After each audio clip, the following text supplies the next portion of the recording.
jirtu hordoftoota Zulaa Maashuu baga jiraatanii bakkuma jirtanitti nagaa fi kabajaa kenna isin biraa jiraatu jecha warroonni hanga mana jajjabeessan wajjin turtan isin jaaladha onnee qulqulluu irraa rabbi umurii keessan haa dheeressu isiniin jedha hordoftoota kiyya guutuu keessan isin jaaladha islaama kiristaanatti osoo hin jenne akkasuma immoo har'a immoo carqii haaraa dhufe jechaadha. Carqiin kun carqii haaraa dhufe carqii faashinaati. Nam tokko hojjechiisee hin jiru kanaan dura. Isin viidiyoo biraa irratti arguu dandeettanii garuu argeellee hin beeku. Haarawaa jechuudha. Haarawaa gabbuusee ofii kiyyaa diizaayinii uumee hojjechiiseef jechuudha. Hedduu bareeda. Diizaayinii kan ofii kiyyaa uumee hojjechiiseef jechuudha. Hedduu bareeda. Akka isin jaalattan abdii guddaa isinirraa qaba. Asumaan warroonni maamila kiyya taatan saabskiraayib laayik sheer gochuudhaan video keessan biraa share gochuudhaan video keessan biraa gaasin jecha warroonni viidiyoon kiyya haaraa isiniif ta'e akka viidiyoon kiyya yeroo deddeebi'ee isin dhufuuf jecha subscribe isin tukin bira darbina laayikii naa tuqaa viidiyoon kiyya akka dafee nam hunda bira faca'ee naa ga'u laayikii naa tuqaa isiniin jedha isin jaaladha isin kabaja akkasuma immoo warri keessaa dhuftanii Zulaa jabaadhu jettanii na jajjabeessitanii hamilee naa taatan hedduu isin jaaladha onnee qulqulluurraa isin jaaladha naa ulfaadhaa isiniin jedha warroonni kuwwan illee yookaan namni waan gaarii hoo namni hojjete nama jaalata warroonni ammoo jechaadha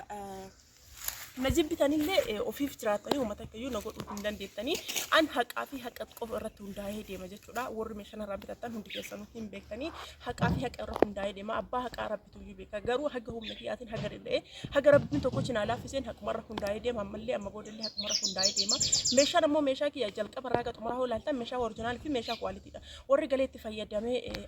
argallee hin jira warri ammoo iyyuu yuutuub irra argaa jirullee hin jira jechuudha kan ammoo iyyuu isiniif osoo hin taane ani adarana kennitanii adarasa namni tokkochi namni argaaru hin jiru rabbi malee saniif malee isiniif miti jechuudha an ofii kiyyaaf ofiif malee abbaa eenyuutiif namni namni yoo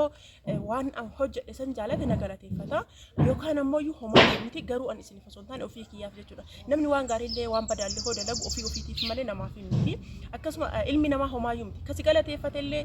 ka ammoo si jibbillee homaa miti homaa keessa hin jiru garuu iyyuu namni namaan jaalatamu irra rabbi yoo jaalatame irra bareeda akkasuma ammoo iyyuu Firaashin haarofti kun kamileettanii arguuf goggaatanii jirtan baay'ee isin argee jira jechuudha. Hedduu bareeda maashaallaadha. Carqiin kun kinoo carqii kana jechuudha. Carqii haaraa jechuudha. Carqii haaraa carqii faashina dhufee arguuf goggaatanii jirtanii miti. Akkana fakkaata jechuudha. Yoo jaalattan keessan dubbisuu keessan raabbatina Zulaan keessan kinooti waan haaraa fi waan bareeda qabattee isin dhufte jechuudha.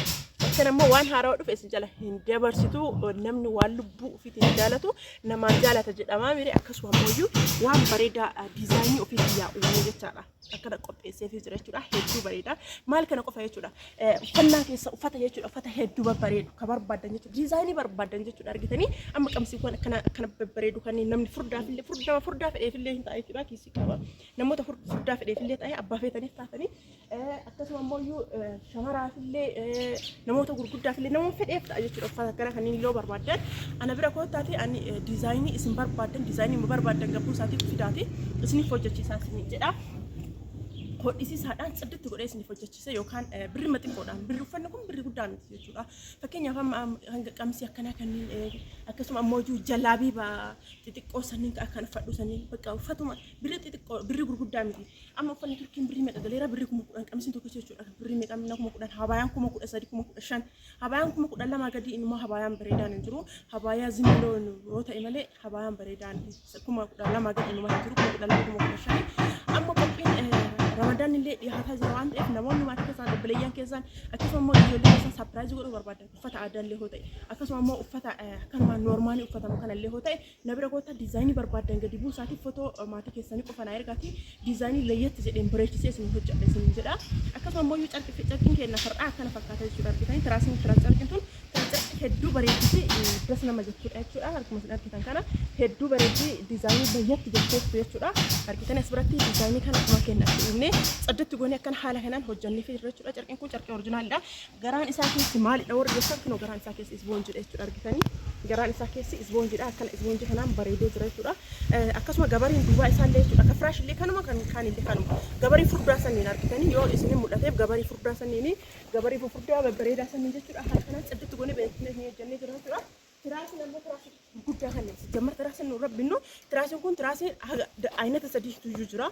tiraasiin kun tokkoffaadha lammaffaan sunillee hin jira tokkoffaan kun yeroo baay'ee hin argamu darbeeti baay'ee noormaaliidha furdaadhaallee mashaallaa akkan buf godhee akkan bareechisa jechuudha irra galullee akkan bareechisa tiraasiin kun baay'ee hin argamu guddaadhaallee tiraasiin lammaffaa sun santu jira yeroo baay'ee ka sadaffaa sun carqii kana keessatti tuulanii carqiin keessatti tumamee carqiidha garaan isaa keessa carqiidha yoo alfuutaan hin ulfaata ofii garuu shamaadha jechuudha sun carqiidha inni kunniin ispoonjiidha hedduu bareeda argitanii buuttaa waan akka ispoonjii kanneen garaa isaa keessa akka jiru kanneen sanammoo inni sun ka sadaffaa sun carqii bicha carqii mohofaa kana shamaa kan keessa guuranii badaadha inni sunniin akkana bareedee maashaallah tiraasiin keenya akkana bareedee isin dhiyaateera sababni inni akkana bareedee wanti inni akkana is bareechisee garaan isaa keessa waan ispoonjii ta'eef argitanii garaan isaa keessa waan ispoonjii ta'eef haga guddatu argitanii baay'ee guddaadha sababni isaa tiraasii waan guddaa ta'eef jechuudha tiraasii waan guddaa ta'eef tokkoffaa waan ta'eef akkana guddataa kan nama kamiituyyuu akkanuma guddataa jechuudha kan nama hundaatu akkana guddataa isin ammoo kararii barbaadanii diizaanii barbaadanii nu ajajadha yoo mirca kiyyaan barbaadan ammoo inni kun haaraa dhufe kanuma takkatti hojjechiisee ammoo isin arguu dandeettanii hin jiru guutuutti hin jedhu diizaanii nama viidiyoo nama biraa irratti argitan Allah wala min beeku anan garuu gurga kiyyaa argee hin beeku diizaaniin kun diizaanii haarawaa baay'ee layyetti kan jedhee fi hedduu kan bareedu jechaadha namoonni jechuu barbaadan ajajadha hin jira firaashii irratti garuu kanaaf hojjeteef kararii kan firaashii irratti hojjeteef kararii kana bichaa fudhadhe jechuudha kan kana dhiyaatu bichaa fudhadhe hinooti asirratti akkuma isin argitan kana kaameramaan asirratti hinooti kanaaf kana hojjedhe sababni isaa inni kun jechaadha argitanii inni kun gaafa firaashii irratti inni kun galuun namni lukaan irra taa'a waan ta'eef waan irra taa'uuf carqeen hirrigaa namni yoo akkan irra taa'u qajeeleen taa'uun sosocho'a waan ta'eef hirrigama waan ta'eef isa kana jechuudha argitanii isa kanaan hojjenneef kararii kana fuunee argitanii kun waan carqii kararii kanaafi kun waan tokko ta'eef kanaaf kana itti fuunee deebinee ammoo kanatti dhiyaatu ammoo kana itti goonee akkasii hojjenneef jechuudha argitanii firaashiin aynata lamaan yoo barbaadan garan galabatanii yoo barbaadan garas galabatanii hedduu bareeda anka afe firaashii lama qofa kinooti firaashii kamiin bittaa warreettanii nagaafattan firaashii nan bitu firaashii kana jechuudha firaashiin garaa keessa firaashii nan bitu firaashii kana firaashii oriijinaalii fi firaashii bareedaadha akkuma isin argitan kana firaashii kana jechuudha firaashii nan bitu hedduu bareeda jechuudha walumaa galatti akkana jira uffannaan ani hojjechiise kun akkana fakkaataa hedduu bareeda maashaallah baay'ee bareeda saddeetti ka jedhee namoonni jechuu fi barbaadan gara kiyya koottaati ajadhaa isiniin jedha hedduu bareeda carqii haarawallee akkasuma kwaalitiidhaallee carqii ajaa'ibaati waan ta'eef namoonni bitachuu barbaadan gara Zulaa Maashoo koottaati nagaa keessaniin bitadhaa mana keessan faagodhaa irra bareechifadhaa isiniin jedha hedduu bareeda mana keessan isinii bareechisa ajaa'iba kwaalitiidhaallee akkasuma ammoo maatii keessanillee kennaa yoo kennuu barbaadanii haadhaaf abbaa keessanillee kennuu barbaadan kennaaf isiniin jedha wanta akka waan isin hin qaanfachiifne akkasuma ammoo baay'ee bareeda isiniifillee yookaan ammoo biyyu saalon keessa gaffachuu gaafa barbaadanii baay'ee bareeda gatii isaa adda nu himi jettan gatii isaa illee nu himi jettan an garuu gatii isaa osoo himin guyyaa takkaa bira darbee hin beeku gatii isaa kophaa kophaatti yoo barbaadan koottaa isin hima firaashiin kun firee tokko yoo hin binne 2,200 garuuyyuu walirratti firaashii annama waan namni sadii hin ajajate kanam sadii nutu garagaraatti hin bitu walirra bita maaliif birii 200 irraa argatta waan ta'eef ansan isinumaaf irkara malee ofii kiyyaa wanta irraa argatu jiru yoo tokko bitame birii 2,200 bitame yoo firee baay'eedhaan bitame birii 2,200 bitame jechaadha akkasuma immoo firaasiin kun garaa keessaa kun takkattiin jechaadha garaa keessaa kan argitanii isiin kun takkattiin birii 200 bitamti jechuudha hin jirte ta 150 illee hin jirtu tun oriijinaaliidha isiniin jedheera isin himee jira birii 200 bitamti isiin kun akkasuma immoo ammallee deebi'ee